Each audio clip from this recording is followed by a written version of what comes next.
അപ്പോൾ ഇന്ന് നമ്മൾ നോക്കാൻ പോകുന്നത് സോഷ്യൽ മീഡിയ മാർക്കറ്റിനെ പറ്റിയുള്ള കുറച്ച് തെറ്റിദ്ധാരണകളാണ്. അപ്പോൾ എന്താണ് social media marketing? Social media marketing എന്ന് പറയുന്നത് നമ്മുടെ സോഷ്യൽ മീഡിയ പ്ലാറ്റ്ഫോമിൽ, അതായത് ഫേസ്ബുക്ക്, ഇൻസ്റ്റാഗ്രാം, ട്വിറ്റർ അതുപോലുള്ള പ്ലാറ്റ്ഫോമിലൊക്കെ വഴിയുടെ നമ്മുടെ ബിസിനസ്സിനെ പ്രൊമോട്ട് ചെയ്യാൻ വേണ്ടി മാർക്കറ്റ് ചെയ്യുന്നത്. അതായത് നമുക്ക് ഓർഗാനിക്കായിട്ട് മാർക്കറ്റ് ചെയ്യാം, നമുക്ക് പെയ്ഡായിട്ട് മാർക്കറ്റ് ചെയ്യാം. നമുക്ക് അങ്ങനെ സോഷ്യൽ മീഡിയ വഴി നമ്മുടെ മാർക്കറ്റ് ചെയ്യുന്ന ഒരു മെത്തേഡിനാണ് നമ്മൾ എന്ത് പറയുന്നത്, സോഷ്യൽ മീഡിയ മാർക്കറ്റിംഗ് എന്ന് പറയുന്നത്. ഏതൊരു കാര്യത്തിനെ എടുത്താലും നമുക്ക് അതിനെക്കുറിച്ച് ഒരുപാട് തെറ്റിദ്ധാരണ ഉണ്ടായിരിക്കും. അതേപോലെ തന്നെ സോഷ്യൽ മീഡിയയെക്കുറിച്ച് നമ്മൾ ഒരുപാട് തെറ്റിദ്ധാരണകൾ കേട്ടിട്ടുണ്ട്. അപ്പോൾ അതെന്തൊക്കെയാണെന്നുള്ളതാണ് നമ്മൾ ഇന്ന് ഈ വീഡിയോയിൽ നോക്കാൻ പോകുന്നത്. Once again welcome to one team solutions. Social media is all about branding, not for sales. അപ്പം നമ്മളെപ്പോഴും കേട്ടിട്ടുള്ളതായിരിക്കും, സോഷ്യൽ മീഡിയ എന്ന് പറയുന്നത് ബ്രാൻഡിങ്ങിന് വേണ്ടി മാത്രമേ യൂസ് ചെയ്യാനേ പറ്റുള്ളൂ. നമുക്ക് ബ്രാൻഡിങ്ങിന് വേണ്ടി മാത്രമാണ്, സെയിൽസ് സോഷ്യൽ മീഡിയയിലൂടെ നമുക്ക് ചെയ്യാൻ പറ്റില്ല. അത് പറയുന്നത് തികച്ചും തെറ്റാണ്. അല്ലെങ്കിൽ സെയിൽസ് ചെയ്യാൻ പറ്റില്ല, സോഷ്യൽ മീഡിയയിലൂടെ സെയിൽസ് നടക്കില്ല എന്ന് പറയുന്നത് തികച്ചും തെറ്റായ ഒരു കാര്യമാണ്. കാരണം സോഷ്യൽ മീഡിയയിലൂടെ സെയിൽസ് ചെയ്യുന്ന ഒരുപാട് ബിസിനസ്സുകാരുണ്ട്. നമുക്ക് ആമസോണിൻ്റെ, ഫ്ലിപ്കാർട്ടിൻ്റെ ഒക്കെ ഒരുപാട് അഡ്വർടൈസിംഗ് ഒക്കെ നമ്മൾ സോഷ്യൽ മീഡിയയിൽ കണ്ടിട്ടില്ലേ? അവരൊക്കെ സോഷ്യൽ മീഡിയ വഴി അഡ്വർടൈസിങ് ചെയ്ത് ഒരുപാട് സെയിൽസ് ചെയ്യാറുണ്ട്. അപ്പോൾ അവർക്ക് അതിൽ നിന്ന് ബെനിഫിറ്റ് ഉണ്ടായതുകൊണ്ടാണ് അവർ തന്നെ അതിൽ സോഷ്യൽ മീഡിയ പ്ലാറ്റ്ഫോമിൽ മാർക്കറ്റ് ചെയ്യുന്നതും സെയിൽസ് നടത്തുന്നതും. നമ്മുടെ ബ്രാൻഡിങ് കൂടിയാൽ തന്നെ എന്താണ്, അവിടെ ഓട്ടോമാറ്റിക്കായിട്ട് നമ്മുടെ സെയിൽസ് കൂടുക. ഇപ്പോൾ നമുക്കൊരു ബിസിനസ്സിൻ്റെ ബ്രാൻഡിങ് കൂടി, ബിസിനസ്സിൻ്റെ ബ്രാൻഡ് അറിഞ്ഞു തുടങ്ങി കഴിഞ്ഞാൽ ആൾക്കാർ ആ പ്രൊഡക്റ്റ് വാങ്ങിക്കൊടുക്കും. കാരണം ആ ബ്രാൻഡ് ആൾക്കാരുടെ അറിയുന്നത് എങ്ങനെയാണ്, അത് ആൾക്കാർ വാങ്ങി ആ പ്രൊഡക്റ്റ് കൊള്ളാം, അതിൻ്റെ ഫീഡ്ബാക്ക് ഒക്കെ നല്ലതാണെങ്കിൽ ഓട്ടോമാറ്റിക്കായി തന്നെ അതിൻ്റെ ബ്രാൻഡിങ് കൂടും. അതുപോലെ തന്നെ അതിൻ്റെ എന്ത് കൂടും, ഓട്ടോമാറ്റിക് അതിൻ്റെ സെയിൽസ് അത് വർദ്ധിച്ച് വരും. അപ്പോൾ സോഷ്യൽ മീഡിയയിലൂടെ ബ്രാൻഡിങ് മാത്രം നടക്കും, സെയിൽസ് പറ്റില്ല എന്ന് പറയുന്നത് ശരിക്കും തെറ്റാണ്. അത് നമുക്ക് ഓർഗാനിക്കായിട്ട് നമുക്ക് മാർക്കറ്റ് ചെയ്യാം, പെയ്ഡായിട്ട് നമുക്ക് മാർക്കറ്റ് ചെയ്യാം. ഇതിനെ രണ്ടിനെ കൃത്യമായിട്ട് നമുക്ക് മെഷറും ചെയ്യാൻ പറ്റും. അങ്ങനെ നമുക്ക് കൃത്യമായിട്ട് നമുക്ക് സെയിൽ നടത്താൻ പറ്റുന്ന ഒരു പ്ലാറ്റ്ഫോമാണ് സോഷ്യൽ മീഡിയ എന്ന് പറയുന്നത്. Social media is four free. Social media free ആയിട്ട് ഉപയോഗിക്കാനുള്ള ഒരു പ്ലാറ്റ്ഫോമാണ്. സോഷ്യൽ മീഡിയ എന്തിനാണ് വെറുതെ ക്യാഷ് മുടക്കുന്നത്, എന്തിനാണ് നമുക്ക് ഇങ്ങനെ കേട്ടിട്ടുണ്ടായിരുന്നു. പക്ഷേ സോഷ്യൽ മീഡിയയിലൂടെ നമുക്ക് എമൗണ്ട് മുടക്കി ചെയ്യേണ്ട കാര്യങ്ങളാണെങ്കിൽ അത് എമൗണ്ട് മുടക്കുക തന്നെ വേണം. കാരണം അതിൽ നമുക്ക് ബെനിഫിറ്റ് ഉള്ളതാണ്. കാരണം നിങ്ങൾക്ക് സെയിൽസ് നടത്താനുണ്ടെങ്കിൽ നിങ്ങൾക്ക് കാണാം, ഒരുപാട് ബിസിനസ്സുകാരൊക്കെ ഇൻഫ്ലുവൻസറിനെയൊക്കെ വെച്ച് മാർക്കറ്റ് ചെയ്യുന്നു സോഷ്യൽ മീഡിയയിലൂടെ. കാരണം അവർക്ക് അതിലൂടെ സെയിൽസ് കിട്ടുന്നുണ്ട്. അപ്പോൾ അതിന് അവന് വേണ്ടി എമൗണ്ട് മുടക്കുന്നത്. നമുക്കിപ്പോൾ ഒരു ഡിസൈൻ ഇടാനാണെങ്കിൽ പോലും നമുക്ക് ആ ഒരു ഡിസൈന് വേണ്ടി ഒരു ഡിസൈനർക്ക് ഇത്ര എമൗണ്ട് കൊടുക്കുന്നുണ്ട്. ഒരു വീഡിയോ ഇടാനാണെങ്കിൽ ആ വീഡിയോ എഡിറ്ററിന് ഇത്ര എമൗണ്ട് കൊടുക്കാനാണ്. അപ്പം നമുക്ക് അവരെല്ലാം അത് അങ്ങനെ എഡിറ്റ് ചെയ്ത് ഇടുന്നത് എന്തുകൊണ്ടാണ്, അതിൽ നിന്ന് ബെനിഫിറ്റ് ഉണ്ടായതുകൊണ്ടാണ്. നമുക്കിതിൽ ഒരു ബെനിഫിറ്റ് ഇല്ലാത്ത കാര്യമാണെങ്കിൽ ഒരിക്കലും അങ്ങനെ ചെയ്യാറില്ല. അപ്പോൾ അതിൽ നിന്ന് സെയിൽ നടക്കുന്നതുകൊണ്ടാണ് നമ്മൾ കൃത്യമായിട്ട് അത് അങ്ങനെ ചെയ്യുന്നത്. അപ്പോൾ സോഷ്യൽ മീഡിയയുടെ പെയ്ഡായിട്ട് മാർക്കറ്റ് ചെയ്യേണ്ട കാര്യങ്ങൾ പെയ്ഡായിട്ട് തന്നെ മാർക്കറ്റ് ചെയ്യണം. അതിൽ നമുക്ക് എമൗണ്ട് ഇറക്കുന്നതിൽ ഒരു തെറ്റുമില്ല. നമ്മുടെ ബിസിനസ് ഇമ്പ്രൂവ് ചെയ്യാൻ കൂടുതൽ സഹായിക്കുന്നുണ്ടെങ്കിൽ നമുക്കത് എമൗണ്ട് സ്പെൻഡ് ചെയ്തുകൊണ്ട് തന്നെ നമുക്ക് സോഷ്യൽ മീഡിയ മാർക്കറ്റിംഗ് ചെയ്യണം.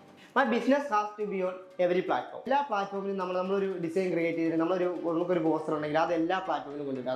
നമ്മളൊരു കണ്ടന്റ് ക്രിയേറ്റ് ചെയ്തിട്ടുണ്ടെങ്കിൽ അത് എല്ലാ പ്ലാറ്റ്ഫോമിലും ഇടുക. അത് ശരിക്കും തെറ്റാണ്. അത് തെറ്റായ ഒരു ധാരണയാണ്. കാരണം നമുക്കിപ്പോൾ സോഷ്യൽ മീഡിയ പ്ലാറ്റ്ഫോം ഒരുപാട് പ്ലാറ്റ്ഫോമുകളുണ്ട്.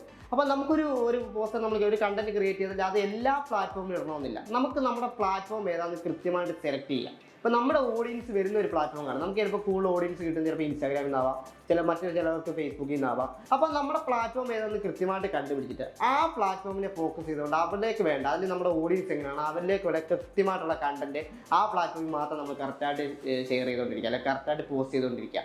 അപ്പോൾ നമുക്ക് കൃത്യമായിട്ട് റീച്ച്, നമുക്ക് അതിൽ നിന്ന് നമുക്ക് ബെനിഫിറ്റ് കിട്ടുന്ന, അല്ലെങ്കിൽ കൂടുതൽ റീച്ച് കിട്ടുന്നതാണ്. അല്ലാതെ നമുക്ക് ഒരുപാട് എല്ലാ പ്ലാറ്റ്ഫോമിലും നമ്മൾ ഇട്ടുകൊണ്ടിരിക്കുമ്പോൾ നമുക്ക് അതിൽ നിന്നൊരു ബെനിഫിറ്റ് കിട്ടില്ല. കുറേ ടൈമും നമ്മുടെ എനർജിയും വെറുതെ സ്പെൻഡ് ആവുമെന്ന് മാത്രമേ ഉള്ളൂ. നമുക്ക് അതിൽ നിന്നൊരു ബെനിഫിറ്റ് കിട്ടില്ല. കൃത്യമായിട്ട് നിങ്ങളുടെ പ്ലാറ്റ്ഫോം ഏതാണ് നിങ്ങൾ സെലക്ട് ചെയ്യുക. അതിനുശേഷം നിങ്ങൾക്ക് കൃത്യമായിട്ട് അതിനുള്ള കണ്ടന്റ് ഡെയിലി നിങ്ങൾ പോസ്റ്റ് ചെയ്തുകൊണ്ടിരിക്കുക. Running ബിഗെയിൻ fans and followers. നമ്മളൊരു കണ്ടന്റ് പോസ്റ്റ് ഇട്ടിട്ട് എത്ര ഫോളോവേഴ്സ് വന്നു, നമ്മൾ അതായിരിക്കും നോക്കിക്കൊണ്ടിരിക്കുന്നത്. എത്ര ഫോളോവേഴ്സിൻ്റെ എണ്ണം കൂടി, നമ്മൾ അതാണ് ചെയ്യേണ്ടത്. നമുക്ക് ഫോളോവേഴ്സ് കൂടാൻ വേണ്ടിയാണ് നമ്മുടെ ഫോളോവേഴ്സ് വേണം, നമുക്ക് ഫാൻസ് വേണം.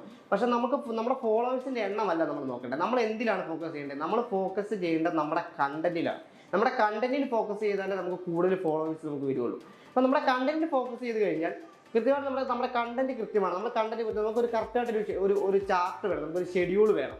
ഇപ്പോൾ മോർണിംഗിൽ ഒരു പോസ്റ്റ് വേണം, ഈവനിങ്ങിന് ഒരു പോസ്റ്റ് വേണം. അങ്ങനെ കൃത്യമായിട്ട് ആ പോകേണ്ട പോസ്റ്റിന് നമ്മൾ കൃത്യമായിട്ട് കണ്ടന്റ് ക്രിയേറ്റ് ചെയ്ത് വെക്കുക. നമ്മുടെ കൂടുതൽ ആൾക്കാർ എങ്ങനെയുള്ള ആൾക്കാരാണ് നമ്മുടെ വീഡിയോ കാണുന്നത്. അപ്പോൾ അത് ഫോക്കസ് ചെയ്തുകൊണ്ട് കൃത്യമായിട്ട് അവരിലേക്കുള്ള കണ്ടന്റ് കൃത്യമായിട്ട് നമ്മൾ അവരിലേക്ക് എത്തിക്കുക. അല്ലെങ്കിൽ കണ്ടന്റ് കൃത്യമായിട്ട് അതിനെക്കുറിച്ച് റിസർച്ച് ചെയ്ത് കറക്റ്റായിട്ട് ആൾക്കാരിലേക്ക് നിങ്ങൾക്ക് എത്തിച്ചു കഴിഞ്ഞാൽ നിങ്ങൾക്ക് ഓട്ടോമാറ്റിക്കായിട്ട് നിങ്ങൾക്ക് എന്ത് ചെയ്യും, ഫാൻസ് ഫോളോവേഴ്സ് ഒക്കെ നിങ്ങൾക്ക് കൂടി വരും. നമ്മൾ ഫോക്കസ് ചെയ്യേണ്ടത് നമ്മുടെ കണ്ടന്റിലാണ്. Social media is only for youngsters. നമ്മളെപ്പോഴും കേൾക്കുന്ന ഒരു കാര്യമായിരിക്കും, ഈ സോഷ്യൽ മീഡിയ ഒക്കെ യൂത്തന്മാർക്ക് വേണ്ടിയൊക്കെ ഉള്ളതല്ലേ എന്നൊക്കെ ചില ആൾക്കാർക്ക് പറയുന്നതൊക്കെ കേൾക്കാം. പക്ഷേ അത് ശരിക്കും തെറ്റാണ്. സോഷ്യൽ മീഡിയ എന്ന് പറഞ്ഞാൽ സോഷ്യൽ മീഡിയയിൽ എല്ലാ തരത്തിലുള്ള ആൾക്കാരുണ്ട്. നമുക്ക് ഫേസ്ബുക്ക്, ഇൻസ്റ്റാഗ്രാമിലൊക്കെ കയറി കഴിഞ്ഞാൽ നിങ്ങൾക്ക് നോക്കിക്കഴിഞ്ഞാൽ കാണാം എല്ലാ പ്രായത്തിലുള്ള ആൾക്കാരും ആ പ്ലാറ്റ്ഫോം യൂസ് ചെയ്യുന്നുണ്ട്. അപ്പോൾ നമ്മളിപ്പോൾ ഏത് ടൈപ്പിലുള്ള കണ്ടന്റ് ആണെങ്കിലും അല്ലെങ്കിൽ നമുക്കിപ്പോൾ ഏത് ടൈപ്പിൽ വേണ്ട ഓഡിയൻസ് ആണെങ്കിലും നമുക്ക് സോഷ്യൽ മീഡിയ പ്ലാറ്റ്ഫോം ഉണ്ട്. അപ്പോൾ നിങ്ങൾക്ക് ഏത് കണ്ടന്റ് വേണമെങ്കിലും ഏത് ടൈപ്പിലുള്ള ആൾക്കാരിലേക്ക് വേണമെങ്കിലും നിങ്ങൾക്ക് എത്തിക്കാൻ സാധിക്കും. അത് യങ്സ്റ്റേഴ്സിന് മാത്രമുള്ളതാണ് സോഷ്യൽ മീഡിയ എന്ന് പറയുന്നത് തെറ്റായ ഒരു ധാരണയാണ്. Negative reviews for comments. അപ്പോൾ ചില ആൾക്കാർ നമുക്ക് പറയുന്നേക്കാം നെഗറ്റീവ് റിവ്യൂ ഉള്ള ആൾക്കാരൊന്നും ശ്രദ്ധിക്കേണ്ട, അതൊക്കെ പോട്ടെ, അവർക്ക് പോട്ടെ, അങ്ങനെ പറയുന്നേക്കാം. പക്ഷേ അങ്ങനെ ഒരിക്കലും അങ്ങനെ ചെയ്യാൻ പാടില്ല. നെഗറ്റീവ് റിവ്യൂസ് വരുമ്പോൾ നമുക്ക് ശരിക്കും അങ്ങനെ ഒരു പ്രോബ്ലം ഉണ്ടോ, നമുക്ക് നെഗറ്റീവ് റിവ്യൂസ് വരുമ്പോൾ ശരിക്കും അതിന് നമ്മൾ റിപ്ലൈ കൊടുക്കണം. എന്താണ് അതിൻ്റെ പ്രോബ്ലം എന്താണെന്ന് മനസ്സിലാക്കണം. ഒരാൾ നെഗറ്റീവ് റിവ്യൂ ഇട്ടു, അത് ശരിക്കും നമ്മുടെ ഒരു ബിസിനസ്സിന് അങ്ങനെ ഒരു പ്രശ്നമുണ്ടോ, അത് നമ്മുടെ ഇപ്പോൾ പേഴ്സണൽ അക്കൗണ്ട് ആയിക്കോട്ടെ, നമ്മുടെ ബിസിനസ്സിൻ്റെ അക്കൗണ്ട് ആയിക്കോട്ടെ, നമുക്ക് അങ്ങനെ ഒരു പ്രശ്നമുണ്ടോ, നമുക്ക് അങ്ങനെ ഉണ്ടെങ്കിൽ അതെന്ത് ചെയ്യണം, അത് നമ്മൾ മാറ്റിയെടുക്കണം. നെഗറ്റീവ് കമൻറ്റ്സ് എപ്പോഴും നമ്മളെ ബൂസ്റ്റ് ചെയ്യാൻ സഹായിക്കുന്ന ഒന്നാണ്. നമ്മൾ മാറ്റിയെടുത്തു കഴിഞ്ഞാൽ വീണ്ടും നമ്മൾ ഇമ്പ്രൂവ് ചെയ്യണം. പോസിറ്റീവ് കമൻറ്റ്സ് മാത്രമല്ല വരണ്ടേ, നമുക്ക് എല്ലാ ആൾക്കാർക്കും തെറ്റുകൾ സംഭവിക്കുന്നതാണ്, ഒരുപാട് തെറ്റുകൾ നമുക്ക് വരാം.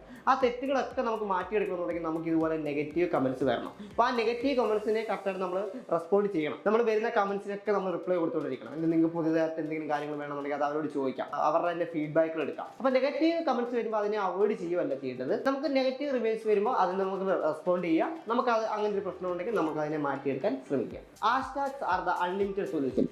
പോസ്റ്റ് ഇട്ട് കഴിയുമ്പോൾ ഒരുപാട് ഹാഷ്ടാഗ് ഇട്ടേ, ഒരു 30 ഹാഷ്ടാഗ് ഇട്ടേക്ക് അല്ലെങ്കിൽ ഒരു 60 ഹാഷ്ടാഗ് ഇട്ടേക്ക്. നമുക്ക് ഇതുപോലെ ഇങ്ങനെ ഹാഷ്ടാഗ് നിങ്ങൾക്ക് ഒരു പോസ്റ്റ് ഇട്ട് കഴിഞ്ഞാൽ ഒരുപാട് ഹാഷ്ടാഗ് ഇട്ടേക്ക് എന്ന് പറയുന്നത് നമുക്ക് കേട്ടിട്ടുണ്ടായിരിക്കും.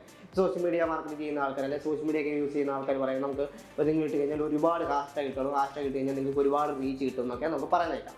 ഈ ഹാഷ്ടാഗ് ഇടണ്ട എന്നുള്ളതല്ല, ഹാഷ്ടാഗ് നമ്മൾ പോസ്റ്റ് ചെയ്യുമ്പോൾ ഹാഷ്ടാഗ് നമ്മൾ യൂസ് ചെയ്യണം. ഓർഗാനിക്കായിട്ട് നമ്മൾ ഈ പോസ്റ്റ് ഇടുവാനുള്ള സമയത്ത് നമുക്ക് ഹാഷ്ടാഗുകൾ നമ്മൾ യൂസ് ചെയ്യണം. പക്ഷേ ഹാഷ്ടാഗുകൾ എങ്ങനെയാണ് യൂസ് ചെയ്യേണ്ടത്? ഹാഷ്ടാഗ് എപ്പോഴും ഇടുമ്പോൾ നമ്മൾ ഇട്ടേക്കുന്ന പോസ്റ്റ് എന്താ അതുമായിട്ട് റെലവൻസി ഉള്ള അല്ലെങ്കിൽ അതുമായിട്ട് റെലവൻ്റ് ആയിട്ട് വരുന്ന ഹാഷ്ടാഗുകളാണ് നമ്മൾ കൂടുതലും യൂസ് ചെയ്യേണ്ടത്. ഓക്കെ, അപ്പോൾ നമ്മുടെ പോസ്റ്റും നമ്മൾ ഇട്ടേക്കുന്ന ഹാഷ്ടാഗും തമ്മിൽ റെലവൻസ് വേണം. നമ്മുടെ ഇട്ടേക്കുന്ന പോസ്റ്റുമായിട്ട് റെലവൻ്റ് ആയാൽ മാത്രമേ നമുക്ക് ഇതിനൊരു ബെനിഫിറ്റ് ഉള്ളൂ. നമ്മൾ എന്താണോ പോസ്റ്റ് ഇട്ടേക്കുന്നത്, അതുപോലെ എന്താണോ പോസ്റ്റിനകത്തെ കണ്ടന്റ്, അതൊരു വീഡിയോ ആയിക്കോട്ടെ, അതൊരു ക്രിയേറ്റീവ് ഇമേജ് ആയിക്കോട്ടെ, എന്തായിക്കോട്ടെ, ആ കണ്ടന്റ് എന്താണോ ആ കണ്ടന്റുമായിട്ട് റിലേറ്റ് ആയിട്ടുള്ള ഹാഷ്ടാഗുകൾ വേണം നമ്മൾ കൊടുക്കാൻ. അതിപ്പോൾ ഹാഷ്ടാഗിൻ്റെ എണ്ണത്തിലുള്ള കാര്യം, നമ്മൾ അതുമായിട്ട് റിലേറ്റ് ആയിട്ട് കൊടുക്കുന്ന ഹാഷ്ടാഗിലാണ് അതിൻ്റെ ഇമ്പോർട്ടൻസ്. അപ്പോൾ സോഷ്യൽ മീഡിയയെ കുറിച്ചുള്ള കുറേ തെറ്റിദ്ധാരണകളൊക്കെ എന്തൊക്കെയാണെന്ന് നിങ്ങൾക്ക് മനസ്സിലായെന്ന് കരുതുന്നു. ഡിജിറ്റൽ മാർക്കറ്റിൻ്റെ ഒരു പാർട്ട് മാത്രമാണ് സോഷ്യൽ മീഡിയ മാർക്കറ്റിംഗ്.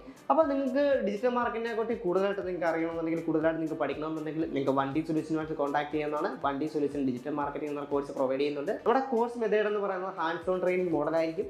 അതുപോലെ തന്നെ നമുക്ക് അൺലിമിറ്റഡ് ഇൻ്റർവ്യൂസ് നമ്മൾ പ്രൊവൈഡ് ചെയ്യുന്നുണ്ട്. അതുപോലെ തന്നെ നമുക്ക് HR ട്രെയിനിങ്, അഡീഷണൽ ആയിട്ട് നിങ്ങൾക്ക് HR ട്രെയിനിങ് നിങ്ങൾക്ക് പ്രൊവൈഡ് ചെയ്യുന്നതായിരിക്കും. നിങ്ങൾക്ക് ഓൺലൈൻ മാർക്കറ്റിനെ കുറിച്ചുള്ള കൂടുതൽ ഡീറ്റെയിൽസ് നിങ്ങൾക്ക് പഠിക്കണമെന്നുണ്ടെങ്കിൽ നിങ്ങൾക്ക് വണ്ടി സൊല്യൂഷൻസോട്ട് കോൺടാക്ട് ചെയ്യുന്നതാണ്. കൂടുതൽ ഡീറ്റെയിൽസ് നമ്മുടെ ഡിസ്ക്രിപ്ഷനിൽ ഉണ്ടായിരിക്കുന്നതായിരിക്കും. ദിസ് ഈസ് Arandroy ഫ്രം വണ്ടി solutions. Thanks for watching this video.